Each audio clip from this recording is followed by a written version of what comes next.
Allora, buongiorno a tutti.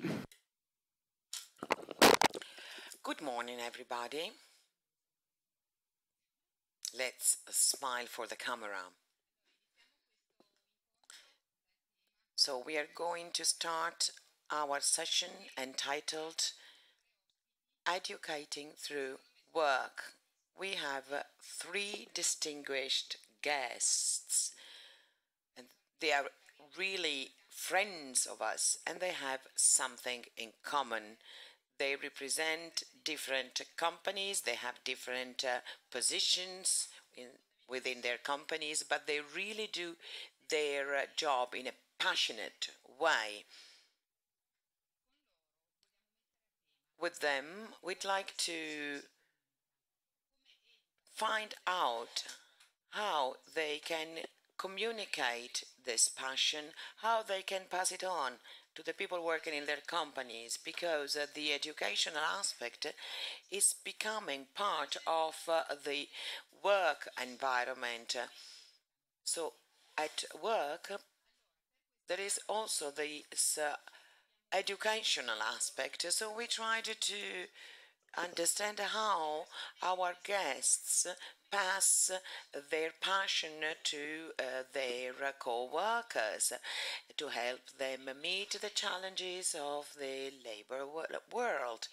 How do you do that through your work? So we will be listening to Manuela Kron, who is Director of the Corporate Affairs of the Group Nestlé, Stefano Sala, CEO of the Pear Group, and Silvio Bartolotti, who's the CEO of Micoperi.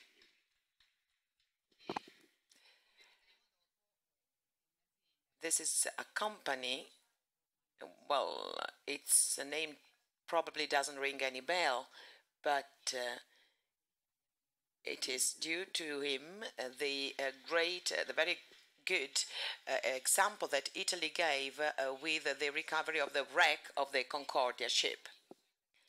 I'll now leave the floor to Manuela because, well, soon after her speech, she will really have to leave for other commitments, institutional commitments. So you have the floor, Manuela. Thank you, Monica. And well, I must say that when you proposed to me to participate in this meeting, I thought at the beginning I would speak about what we do in my company for young people. But then I realized I wanted to talk about something else. We want to talk about passion. I've always done what I do passionately. And well, that's the way I am. That's the way I was born. But then I thought, well, maybe this is not so true. I had a great chef when I was younger. My first boss was an Irishman, and he had a very well, strange, weird, even funny pronunciation when he wanted. When he was inspired, he would speak Italian, but when he wanted to play the part of the foreigner, he really made his accent clear. So it is him who passed me the passion for my work.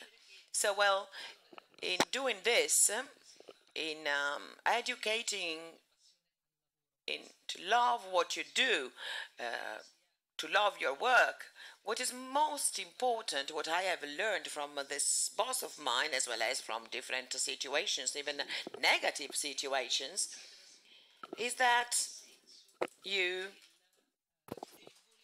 actually pass on the idea of wanting to do something that is good for everyone. So what I'm doing, I don't do it for myself alone. This is not something I do for my career. If I can teach you that if you work well, this is good for you, but this is also good for many other people working with you. Well, if I can teach you this is beneficial to everyone, especially if we can teach this to young people approaching the labor world. So we have some programs in our company that are exchange programs that foresee that younger people work together with more experienced people, even in the production plants, so that young people that come to us for short periods of time, they can really have an idea of what they would have to do if they work for us. And we realized that it is difficult sometimes to communicate with the new technologies, as for instance through the net. So we devised another project that worked the other way around. We asked young people to teach not so young people how to use the net. So that was very important also for these young newly comers because they had something to teach also to the people that had more experience than they had in their work. So if you wanted to communicate your passion, you really need to show that you are always available to follow and support the teams, the working groups, because my role has always been that of helping other. What we do is not well, it's a service for the rest of the company, what we do in my unit.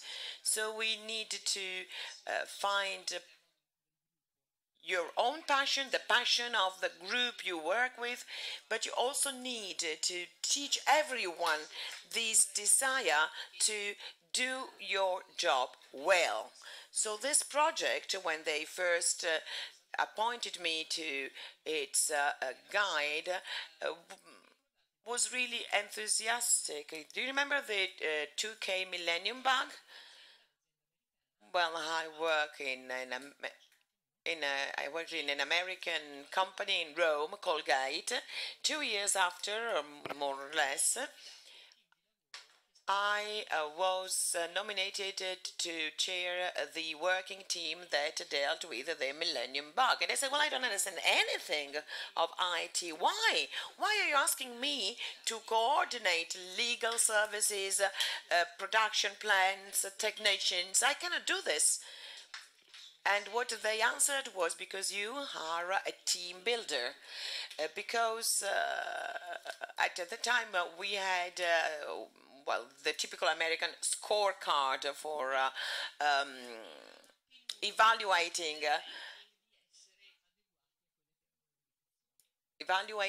the way different countries were in line with the indication given for the Millennium Bug. So at the beginning, when we started, we were really at the bottom of the list. At the end, we ranked second after the French. So that was a big success for us because what we wanted, what we achieved at the end was that we were working together. For those who know me, I am not, well, I have quite an assertive temperament and I am always in for a nice discussion or debate.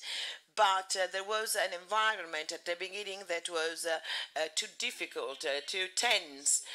Then gradually we started to understand the importance of working together. We had realized in Italy that the Millennium Bug would not cause any problem, but we had nevertheless the need to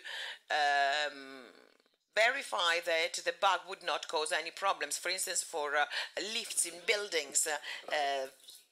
So a group of people who started off really not in the most positive way became a very homogeneous group, and I was probably the youngest manager and a woman. So the two things together that are not that easy. But I do believe that passion can be built. And another aspect which I believe is really fundamental for young people is that if you do something well, but normally you'd like to take the credit. If something doesn't work well, most of the times the fault is, the blame is on the boss. Well, this not always works, but if you can make people working with you understand that they have a safety net, that mistakes are part of everybody's life, and that they can be solved together, well, this is a very strong motivation. And this is very important for young people, that they understand that they are not alone, that they share their responsibilities with other people. And this is fundamental for many different sectors. For instance, our line responsible workers, if they really approach young workers in the right way, they can really achieve enormous results. For instance, in terms of safety, that's a very important topic for us.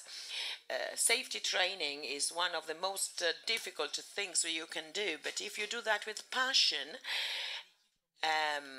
particularly with the contribution of those who experienced problems, who really escaped tragedies, if you do not believe that you're doing something not for you but for somebody else, something that you have to teach people how to do things. You point at the moon, and what you're pointing at is the moon, and the people are looking at the moon and not at your finger. So, that's what we are trying to do. If you do not have, at the end of the day, the idea that I have achieved a certain goal and tomorrow I will be doing something else with a team, well, if you cannot do that, your work is more difficult. Thank you. Perciò ho preso appunti. That's why I was taking notes. We need a boss willing to pursue the common good, not wanting to demonize and pointing at the moon and not at his or her finger. Thank you very much. So, Stefano, you have the floor. Well, first of all, thank you very much for your invitation. The title of this conference is really very interesting, Educating to Work Through Work. This is a topic that for people who work as entrepreneurs, as I do, is rather provocative. We founded our company only 8 years ago, after working in a multinational company. And after 8 years, our company has over 150 employees, an equal number of external collaborators. Its turnover is about 20 million euros. So we've grown very rapidly, and we've done that because of the people who work for us. So I believe that the issue of educating by working is not an extra, it's not an optional, it's rather something necessary. And I'd like to talk about an anecdote that happened to me a couple of months ago. I happened to interview a person wishing to join our company, an educated person.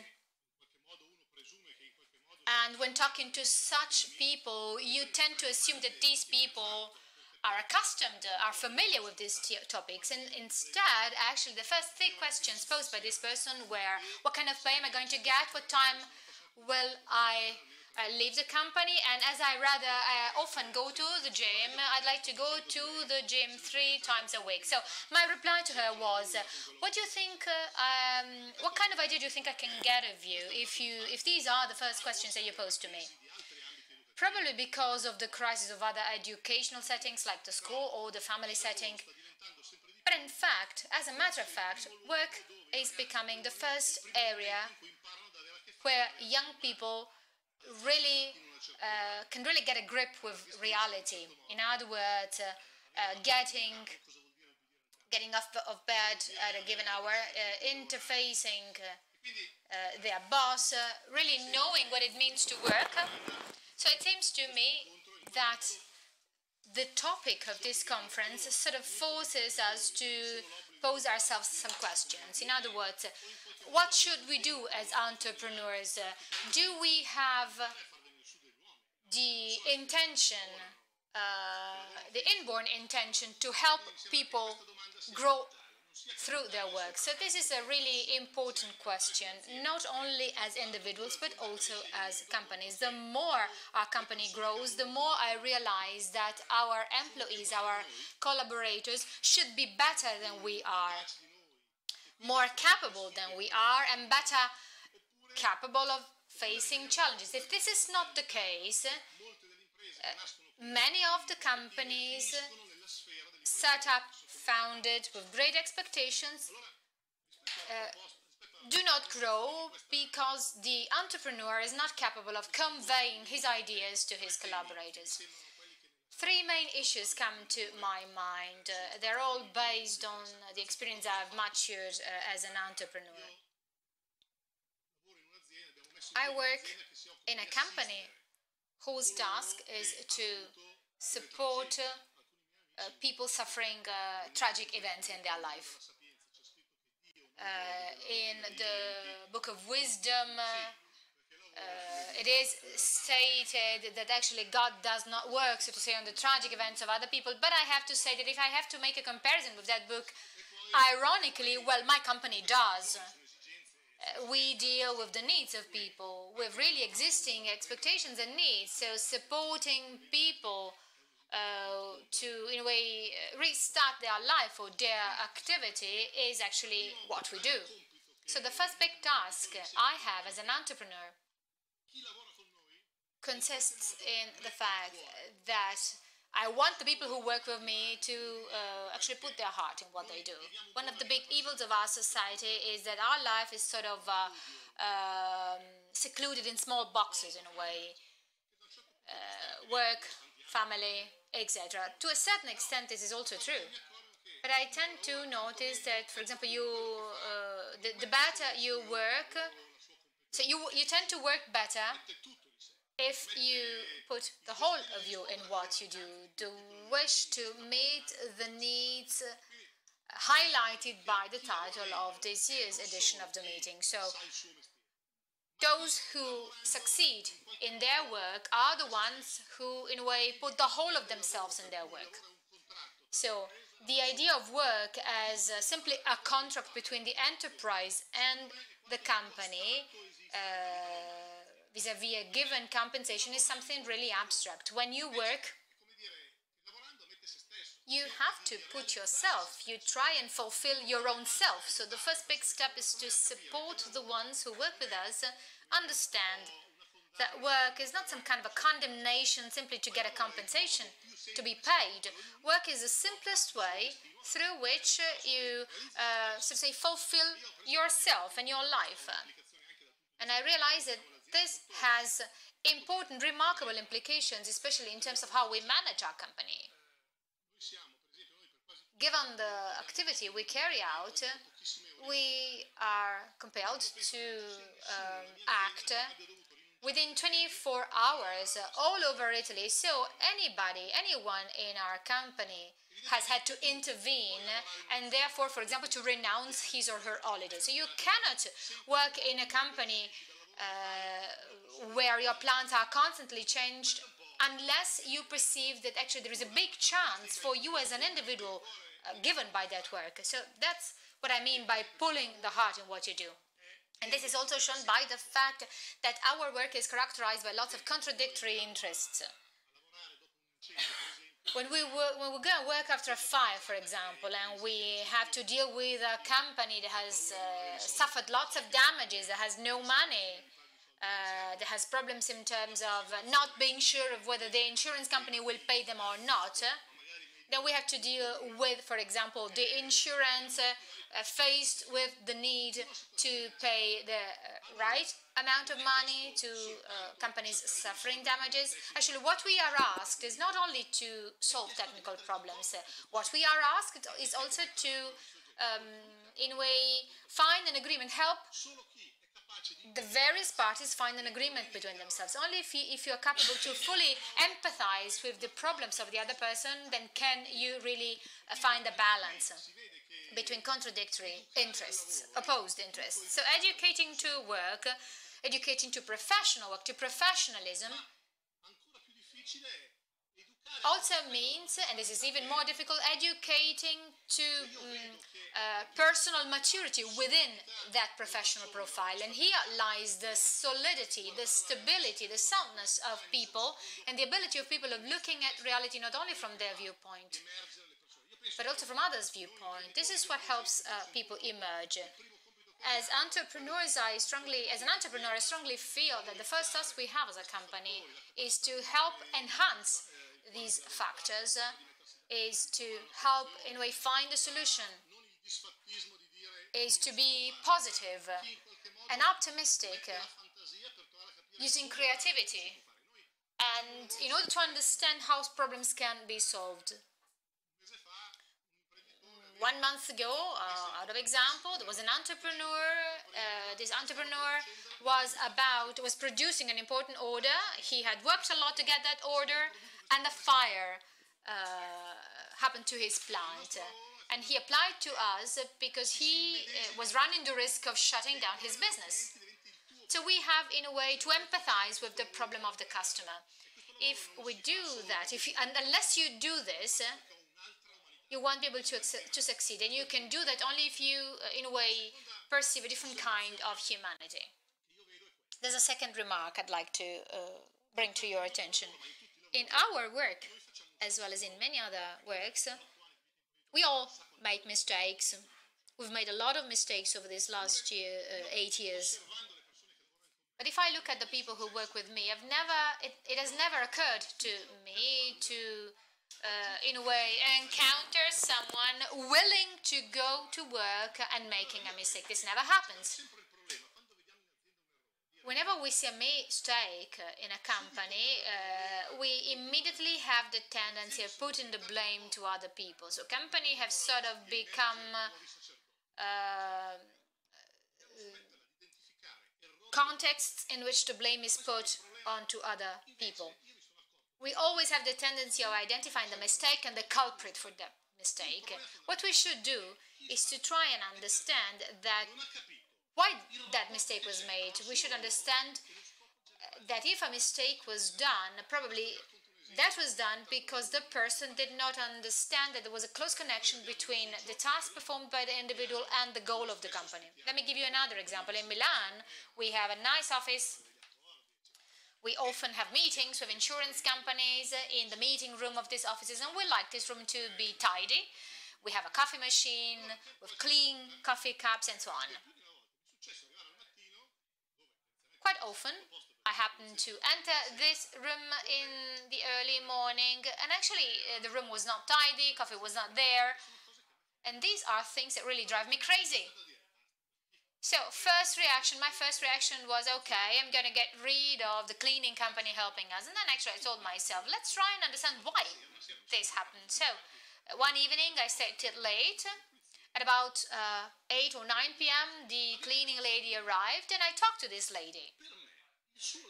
And I told her that actually her work was fundamental to me, because actually the tidiness and the cleanliness of the meeting room are fundamental aspects for the success of the meeting of the following day.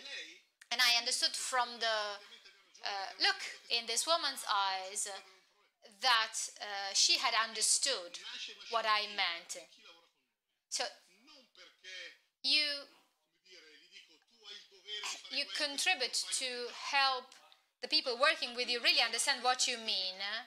Not, so to say, by threatening that they're not going to be paid. We do that in helping them understand that there is a close relationship between any task, any work in the company, and the final ultimate goal of the company. So we as entrepreneurs have this important task, the task of supporting the people, helping the people who work with us, what kind of idea, what kind of vision we have as a company, where we want to bring our company, and continuously refine this vision. Unless we do this, the people who work with us, who collaborate with us, actually will only do very little, or they will do things but based on what they have in mind. And we have thousands of different businesses inside one just bigger business. So this is the second provocation I got from the title of this meeting. of this conference. So educating to work means that you have to help people understand what kind of connection there exists between the common goal and the individual task. And I think that people will work better if the common goal is well expressed. All too often, we tend to say what's not working, and we do not express too much that this is the company that we want to achieve, that we want to implement. Over the last 1 year and a half, I've realized that as we have grown very quickly, we started becoming attractive for multinationals. So we've been quoted by a big multinational company for about a year.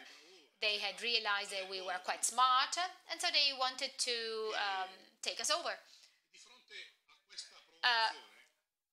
This was some kind of a provocation, and vis-à-vis this kind of provocation, you might be tempted to say, okay, now I'm going to reject their proposal and continue doing by myself. But there's a more underlying question from this challenge.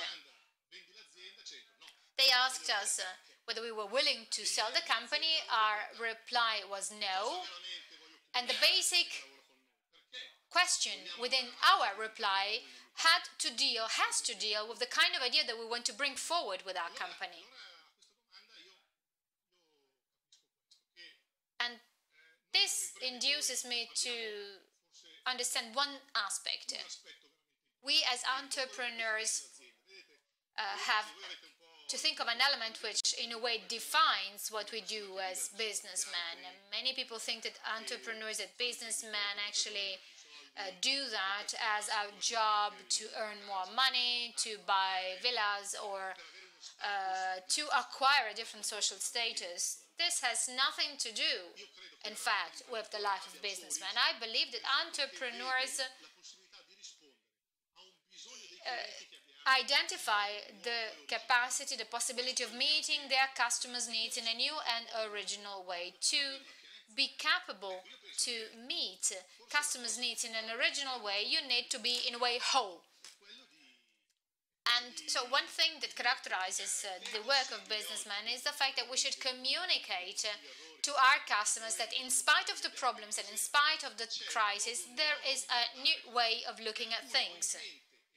So I have something in my mind and I think that I can meet my customers' needs in a new way. So this wish to communicate that life is very positive, that it deserves work and sacrifice, that this is interesting, that even if it is tiring, going home late, is not some kind of a sacrifice as we mean it today, but it is rather something good. It has to deal with the fact that you can grow.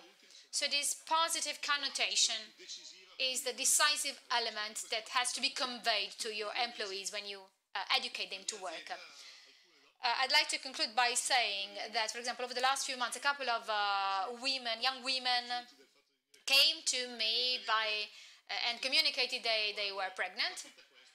As all entrepreneurs, when this happens, actually, the first reaction that one can have is actually, okay, I'll have to reorganize my activity and find new people. But after that, actually, I said to myself, okay, if women have children in our company, that means that we live in a social fabric that provides hope, that gives hope.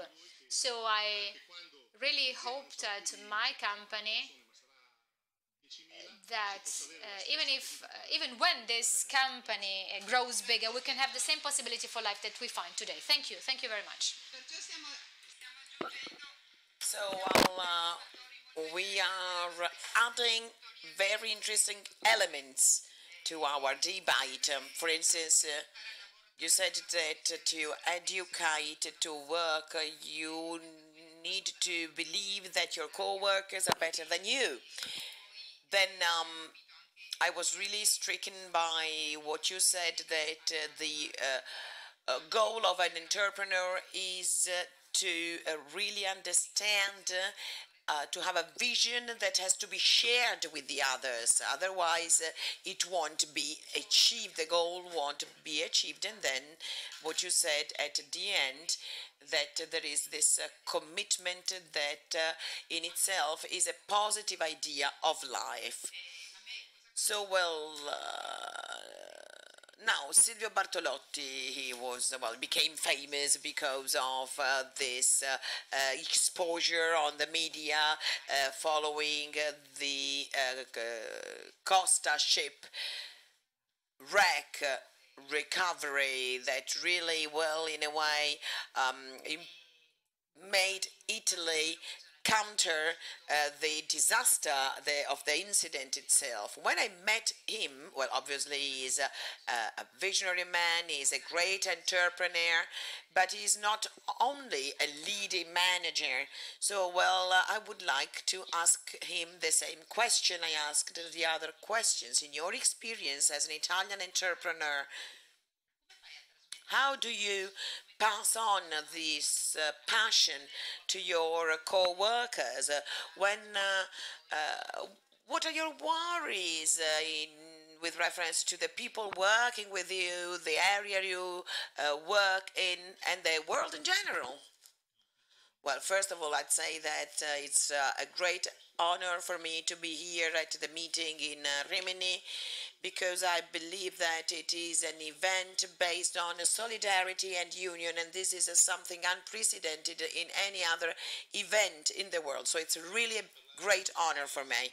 I can talk about my personal experience. I was born in the countryside. My parents were farmers. I had a very ordinary life.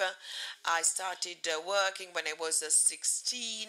I went to work in Bologna, in the city, where people I didn't even understand what they said, the way they spoke, because I had, because I'd gone to school in the countryside, and actually I have never really been a very good student. I have always been quite lazy at school anyway. So when I decided to become an entrepreneur, well, obviously each one of us has already his path outlined in front of him or her when they are born. I do not believe that all I ever achieved, I have achieved on my own.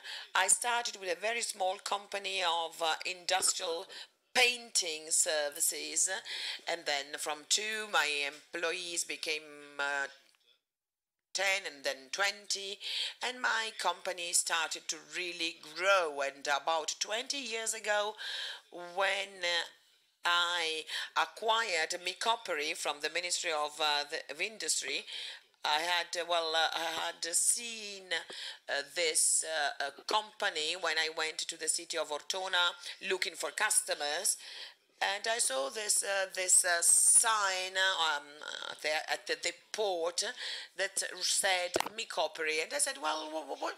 This is weird. I thought the Micoperi had its seat in Milan. I met a man. He said, well, you can come and have an office with me and have coffee in my office with me. And I said, well, no, I was just curious. But he insisted. So I had 2 co-workers with me. I said, well, he invited all of us. So there was Admiral Saber Corona, whom I met for the first time there, who told me the story of this extraordinary company created soon after the world by people who had fought in the Italian military Marine Army, and we talked about the things they did. And when I left, I was really moved, because I thought, well,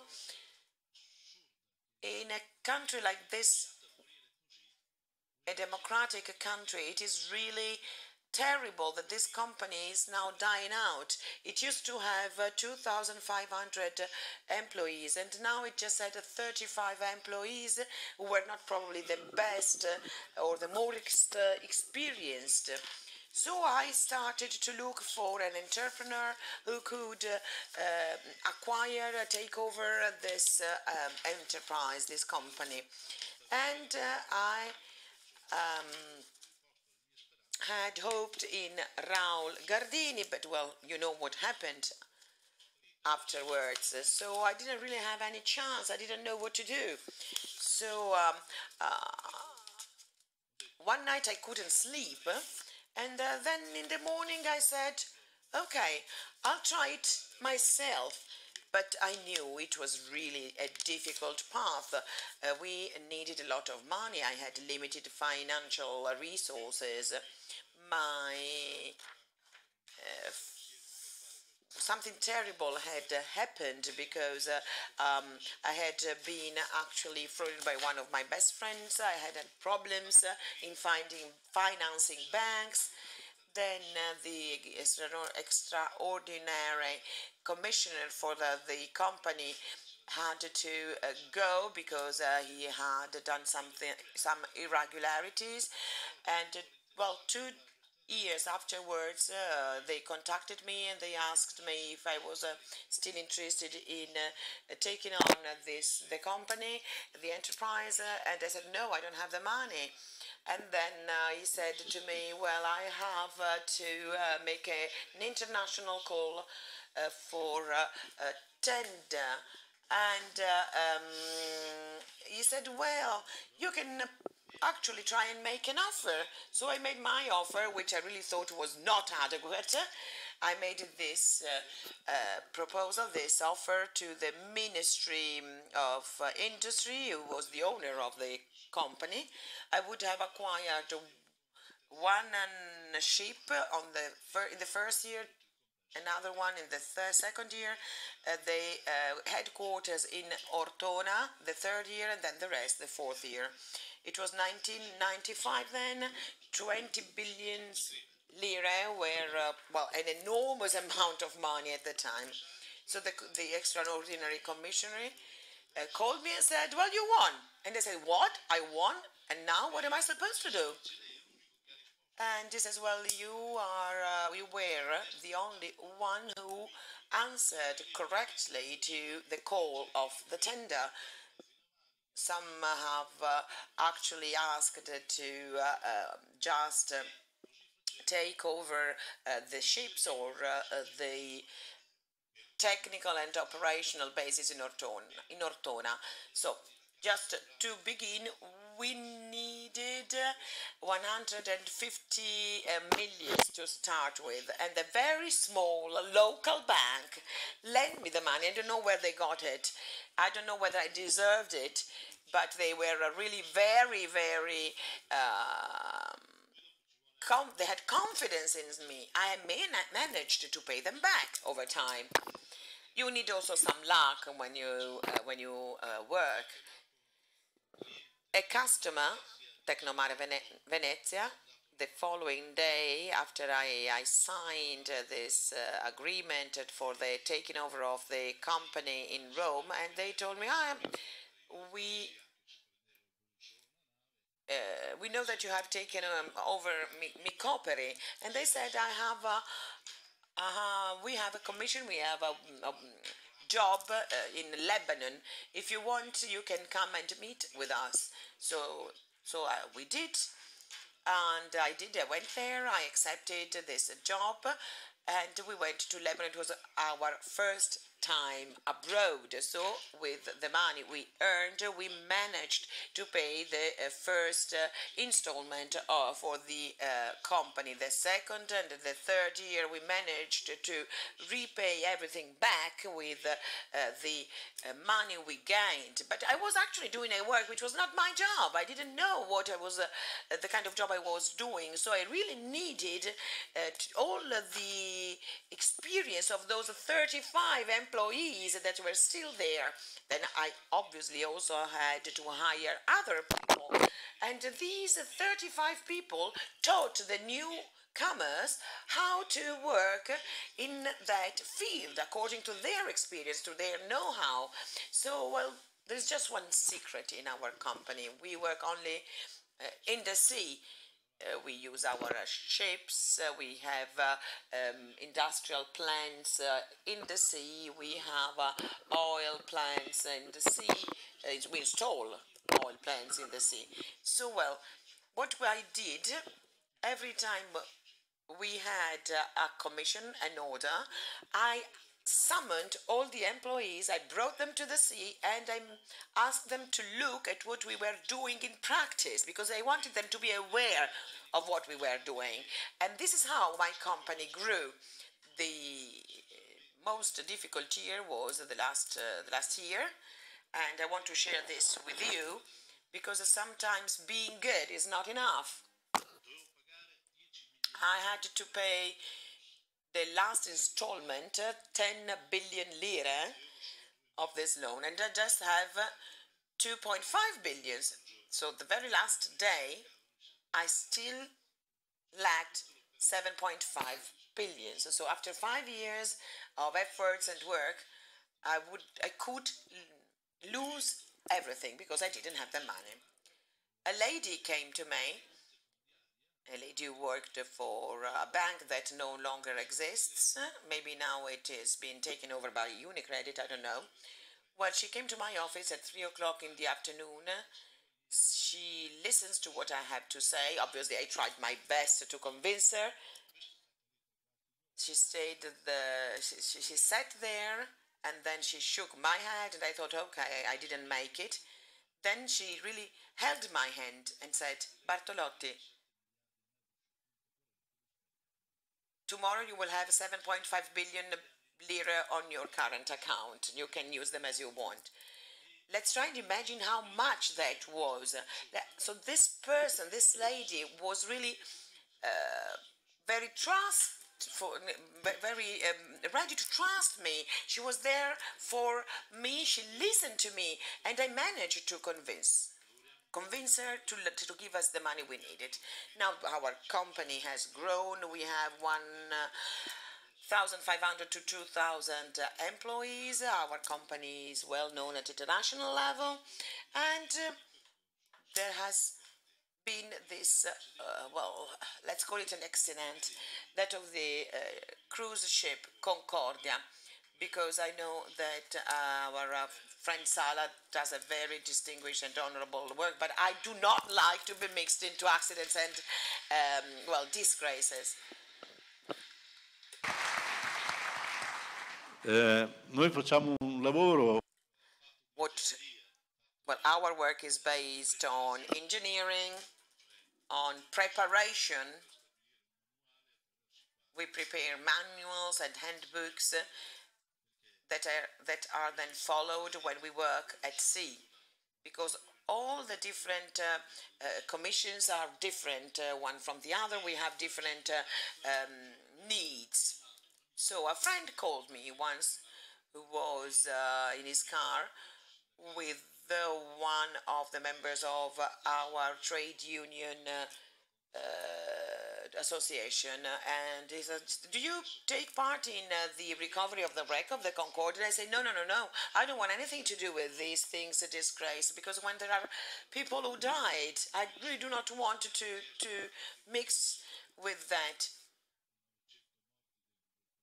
I was even asked by whether I could help in the recovery of the corpses of the 900 people who died in the Sicily Channel.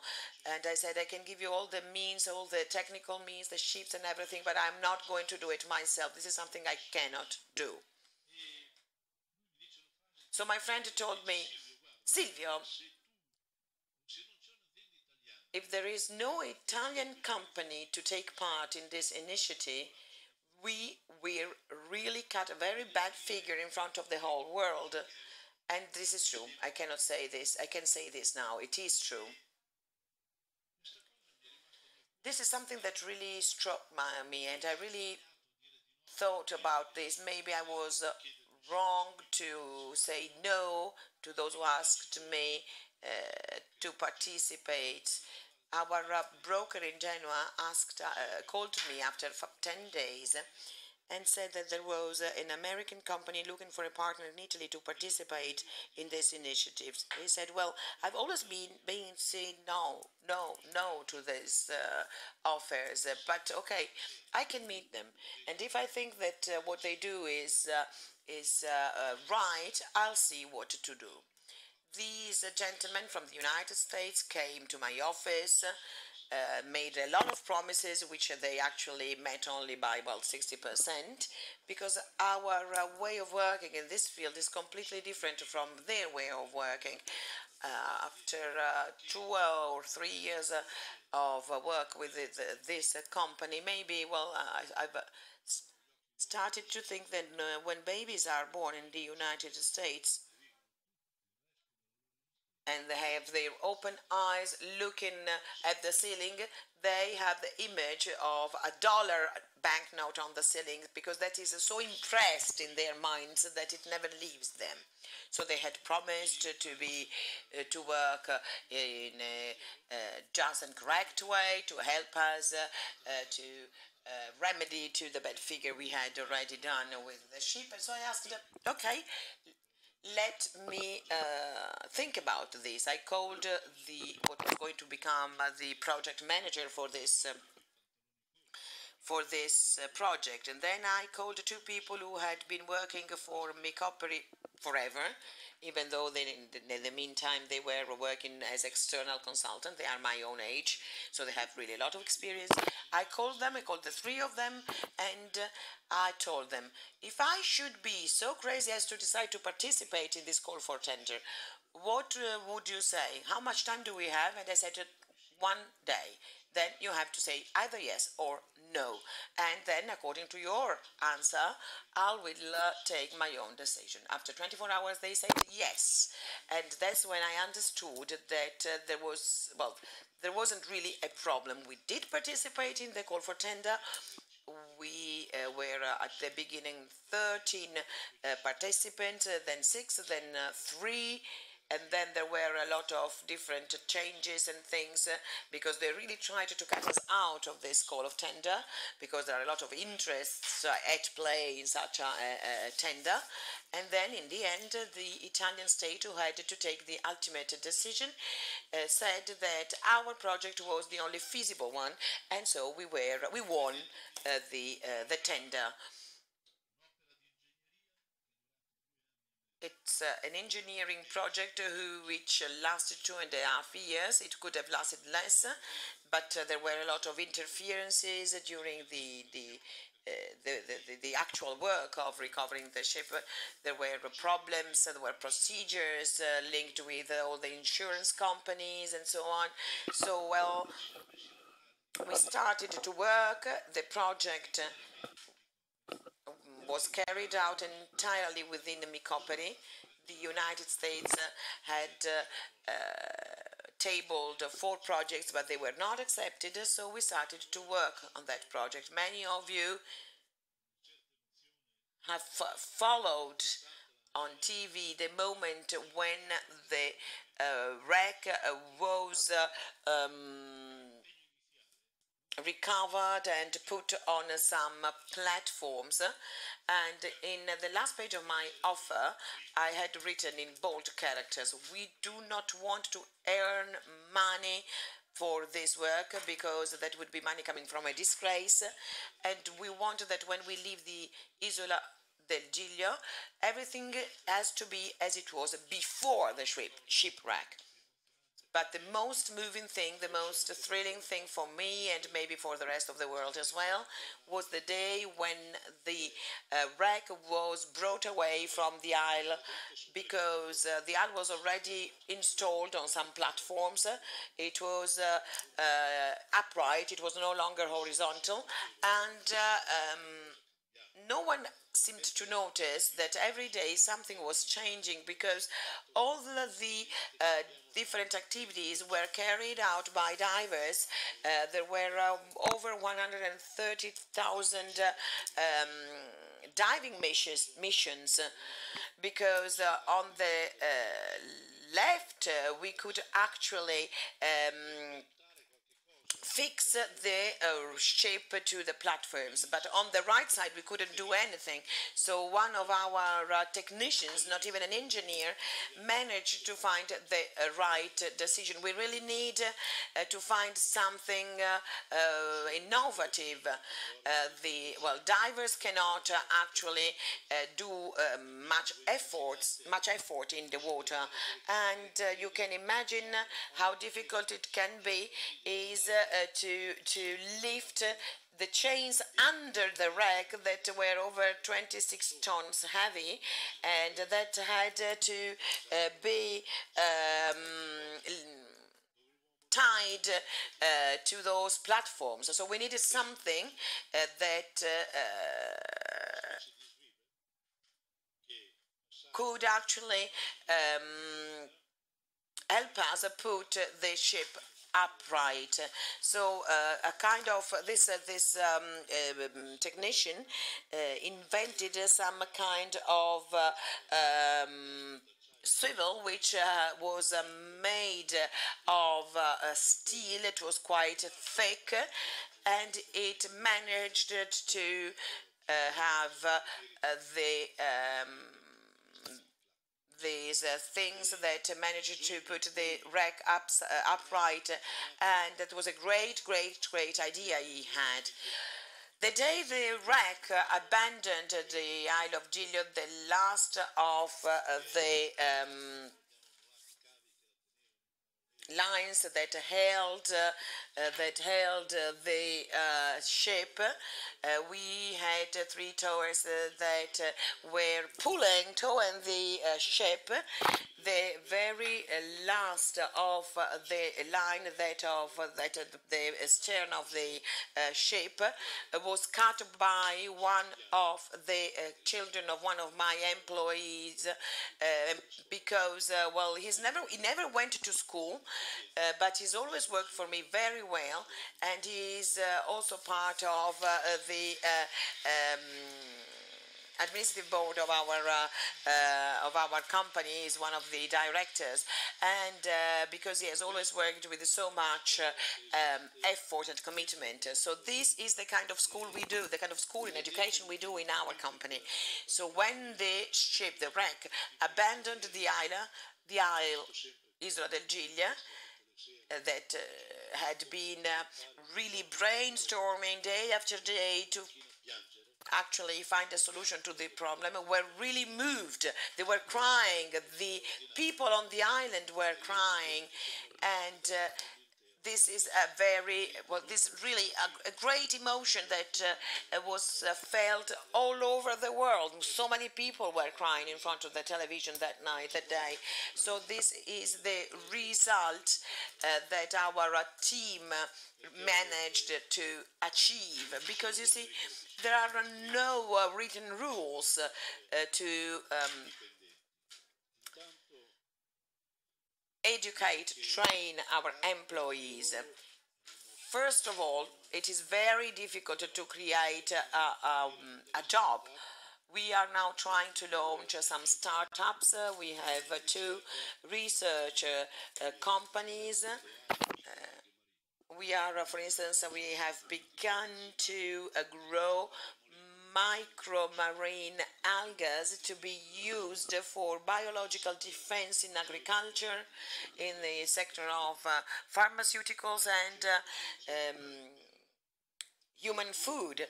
And then we are also working in the field of development of alternative energies. So it's not easy to do all this. We do not have any written rules in my company. We have people come into our offices, people who have work in the offices, who sometimes come to the office, that come when they can, that may even not come to work if they have problems at home. What is most important is that everyone does or carries out their tasks in the best possible way. So it's not me that I have to get angry if someone doesn't do his or her work well. It's their co-workers that do this. So what I say to newcomers is you're not responsible to me of what you do every day. You are responsible to those people who worked here before you and contributed in creating your job today. Thank you. Poi 6 minuti Va bene. intensissimo. Dai, racconta della scuola. Allora, problema serio. So why hire engineers who cannot even speak English? Because you cannot work in the world, and well, you cannot. You have to be able to communicate. If you go to a meeting, when I went to school, you weren't taught English. Well, I learned a little bit of French. I learned by heart a couple of poems that I used to tell younger girls in the past when I was wooing them. Anyway, that's all I knew about foreign languages. I wasn't a good student. Why? So I have tried to justify this. First of all, I was born on January the 6th, so when all my little friends went to school, I couldn't go with them because I was born the following day. So I already hated school even before starting. When I finally arrived the next year and they closed me in a room and they wanted me to learn the date of the birth and death of Julius Caesar, well, I wasn't interested at all in any of that. So, well, as an entrepreneur, I say what counts in life is what you leave behind when you die. The last jacket you wear has no pockets. So that's what we leave during our life is what counts most. I have 4 grandchildren. I really got, well, the first time when I became a grandfather, I was a really bit shocked. It's not easy to be a grandfather. It's not so nice to know that you are a grandfather. My daughter-in-law came home and said, you know, the school your grandchildren attend is closing down. And I asked why. How many students does it have, pupils does it have? 192. So I said, well, instead of 4, I'll just pretend I'll have 192 grandchildren. So I went to the priest that manages the school, and I said, what do you think if I actually adopt this school? And he said, no, there's nothing you can do. I've already tried. And he said, okay, let me try anyway. Well, it's my money, so I can do whatever I want. So I went to talk to a lady who then became the headmaster of that school. And we put some rules that included, for instance, training for teachers, because, training is fundamental. Then another important rule is communication. It's a school that hosts children from 2 to 14 years. So that's really a beautiful opportunity. So first of all, we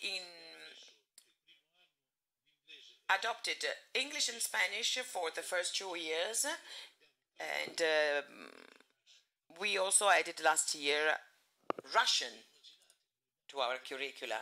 So we have 4-year-olds that speak 4 languages.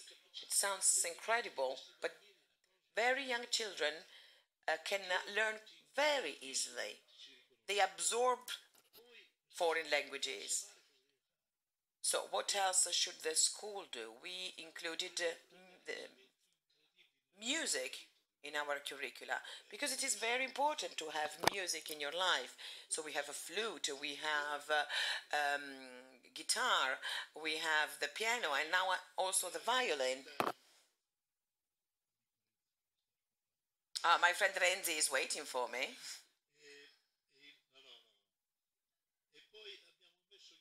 And then we also included sports in our curricula because the physical expression for these children is extremely important. So we have found a gym hall, and then we have also included sailing and horse riding because it is very important to learn how to have a relationship with an animal. You cannot imagine how difficult it was to convince the parents of these children that the children could actually practice these sports. Now, with this year, we have 28 children who practice horse riding.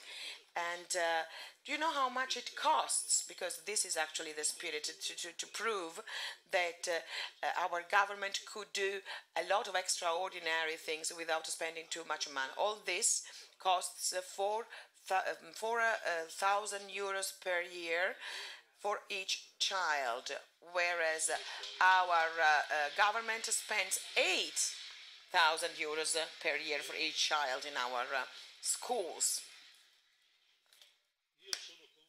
So I'm really convinced that these children, well, I have a different dream. I have 10 hectares of industrial land near Ravenna. I bought it 28 years ago. I still do not have a building permit. And I bought it as an industrial land, not as an agricultural land. After 28 years, I still don't have the permit. But since I have very tough guardian angels, if I had built a plan on that area, I would have destined that area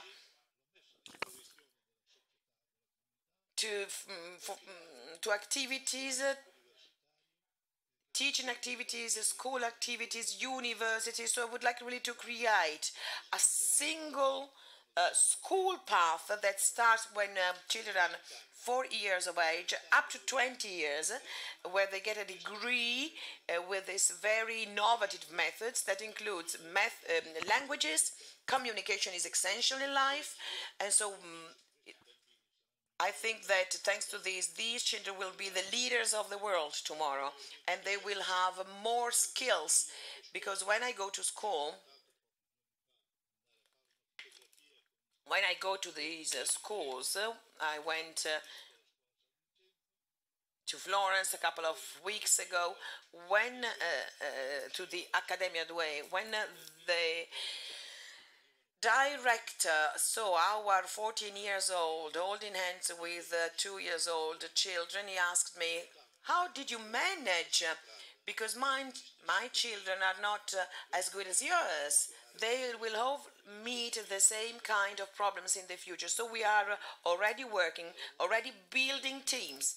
And then they need to start working already when they are in primary school.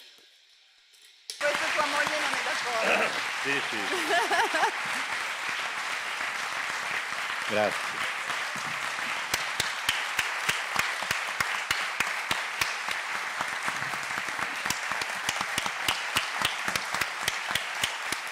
Purtroppo.